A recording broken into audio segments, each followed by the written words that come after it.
मानव ने जब नौकरी के लिए दिल्ली में अपना पहला कदम रखा था, तब वो बेहद उत्साहित था। एक मल्टीनेशनल कंपनी में काम मिलना उसके जैसे छोटे शहर के लड़के के लिए गर्व की बात थी।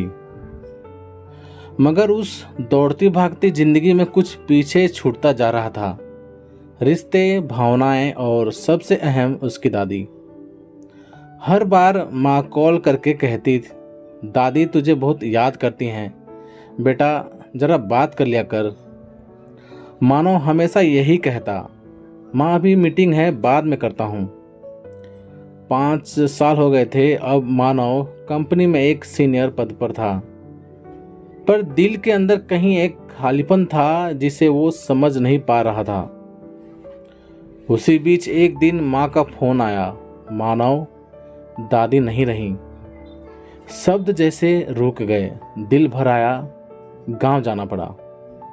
जब मानव उस पुरानी हवेली में पहुंचा तो हर कोना चुपचाप था, लेकिन किसी वक्त की गूंज वहां आज भी थी। वही आंगन, वही तुलसी का पौधा और दादी का वो लकड़ी का झोला। दादी के कमरे की सफाई करते समय मानव की नजर एक पुराने संदूक पर पड़ी। उसमें कपड़ों के बीच एक बंडल था, पुरानी चिट्ठियां जिन पर लिखा था, मेरे प्यारे पोते मानव के लिए। मानव हैरान रह गया। लगभग 30 चिट्ठियां थीं। हर चिट्ठी एक तारीख के साथ थी। जब वो स्कूल में था, जब वो कॉलेज गया, जब उसकी नौकरी लगी। हर वो पल जिसमें दादी उसके साथ नहीं थी, लेकिन उनका दिल उसके पास था। मानो बेटा, तू आज स्कूल में पहली बार गया। मैं तेरी बैग टांगते हुए आंखों में आंसू रोक रही थी। तूने पलटकर मुस्कुराहट दी और मेरा दिन बन गया। मानव की आंखें नम हो गईं। उसे याद भी नहीं था वो दिन, पर दादी को सब याद था। दूसरी चिट्ठी में लिखा था, तेरा रिजल्ट आया है, 3 नंबर पर आया। कोई बात नहीं, मेहनत करना, तू बहुत आगे जाएगा। मैं रोज तेरे लिए तुलसी में दिया जलाती हूँ। हर चिट्ठी में एक माँ जैसी चिंता, एक दोस्त जैसा प्रोत्साहन और एक फरिश्ते जैसा आशीर्वाद छुपा था। तू बदल गया है बेटा, एक चिट्ठी में दादी ने लिखा था। अब तू फोन नहीं करता, तुझे मेरा हाल पूछने की फुर्सत नहीं। तू बड़ा आदमी बन गया है ना।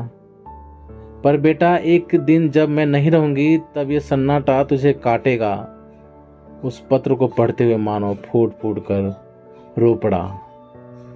उसकी ऊंची इमारतें वाली दुनिया में जो चीज सबसे कीमती थी, वो अब नहीं रही।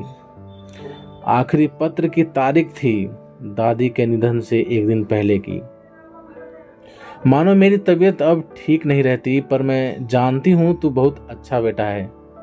तुझसे कोई शिकायत नहीं, बस एक बात याद रखना, जीवन की असली दौलत रिश्ते होते हैं, पैसे नहीं। जब सब कुछ होगा पर कोई अपना नहीं होगा, तब ये चिट्ठियां तुझे सहारा देंगी। मानव ने उसी दिन तय किया, अब हर रिश्ते को संजो कर रखेगा। उसने माँ को दिल्ली बुला लिया। हर रविवार को गांव के बच्चों को ऑनलाइन पढ़ाने लगा और दादी की चिट्ठियों को उसने एक किताब का रूप दिया। दादी की चिट्ठियां, जो बहुत से युवाओं के लिए रिश्तों का आईना बन गई।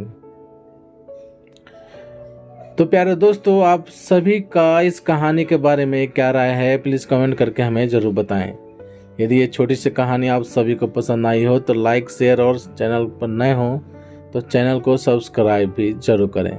चलिए दोस्तों, मिलते हैं आप सभी से एक और नई कहानी के साथ।